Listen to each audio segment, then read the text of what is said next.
Sir, എന്താണ് health insurance? എത്ര രൂപയുടെ കവറേജ് ആണ് ഒരു വ്യക്തി എടുക്കേണ്ടത്?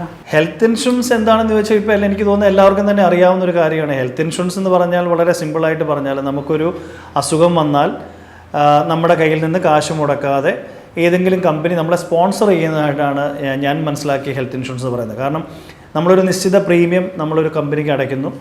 ആ പ്രീമിയത്തിന് നമ്മളൊരു നിശ്ചിത കവറേജ് ചൂസ് ചെയ്യുന്നു. അതായത് ഉദാഹരണത്തിന് എനിക്കൊരു 10 ലക്ഷം രൂപയുടെ കവറേജാണ്, ഞാൻ 10 ലക്ഷം രൂപയ്ക്ക് വേണ്ടിയുള്ള പ്രീമിയം അടയ്ക്കാമെന്ന് പറയുന്നു. ആ പ്രീമിയം അടയ്ക്കുന്നു, 10 ലക്ഷം രൂപയുടെ കവറേജ് കിട്ടുന്നു.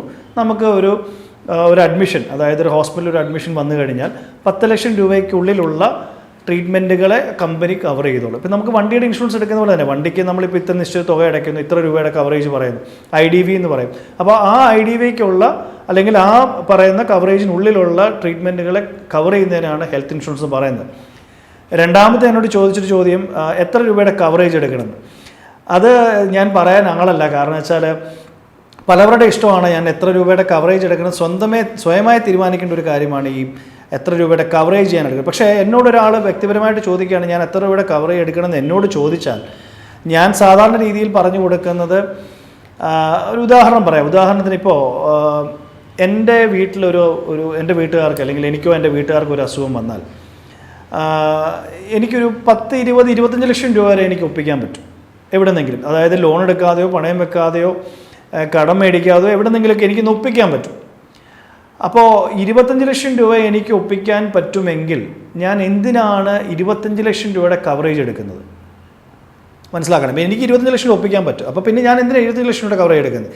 എനിക്ക് ഒപ്പിക്കാൻ പറ്റാത്ത എമൗണ്ടിന് വേണം നമ്മൾ കവേർഡ് ആവാൻ. അതായത് ഒരു 26 ലക്ഷം രൂപയായി കഴിഞ്ഞാൽ, ഇപ്പോൾ എൻ്റെ ട്രീറ്റ്മെൻറ്റ് കോസ്റ്റ് 26 ആയി കഴിഞ്ഞാൽ ഞാൻ 1 ലക്ഷം രൂപ കടം മേടിക്കേണ്ടി വരും, അഡീഷണൽ 1 ലക്ഷം രൂപ.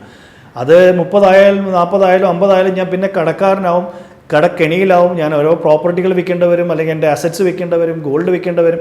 അപ്പോൾ ഞാൻ ഉണ്ടാക്കിയത് മുഴുവൻ എനിക്ക് ആ ഹോസ്പിറ്റലിൽ കൊണ്ട് കളയാനേ ഉണ്ടാവുള്ളൂ. അപ്പോൾ നമ്മളെപ്പോഴും ശ്രദ്ധിക്കേണ്ടത്, നമ്മളൊരു ഹെൽത്ത് ഇൻഷുറൻസ് എടുക്കുമ്പോൾ നമുക്ക് പറ്റുന്ന, അതായത് നമുക്ക് കവർ ചെയ്യാൻ പറ്റുന്ന അല്ലെങ്കിൽ നമ്മുടെ കയ്യിലുള്ള അസറ്റ്സിനേക്കാളും മേളിലാവണം ഒരു ഹെൽത്ത് ഇൻഷുറൻസ് എടുക്കുക. ഞാൻ എന്നെ ട്രെയിൻ ചെയ്യിക്കുന്നൊക്കെ ട്രെയിനറോട് സംസാരിക്കുമ്പോൾ അവർ പറയുന്നത്, ഇപ്പോൾ നമുക്കൊരു വരുമാനം ലെറ്റ്സ് സേ ഒരു നിശ്ചിത ഒരു വരുമാനം ഉണ്ടെന്നിരിക്കും, അതിൻ്റെ ഒരു 7 ഇരട്ടിയെങ്കിലും വേണം നമ്മുടെ കവറേജ് എന്നാണ് പറയുന്നത്.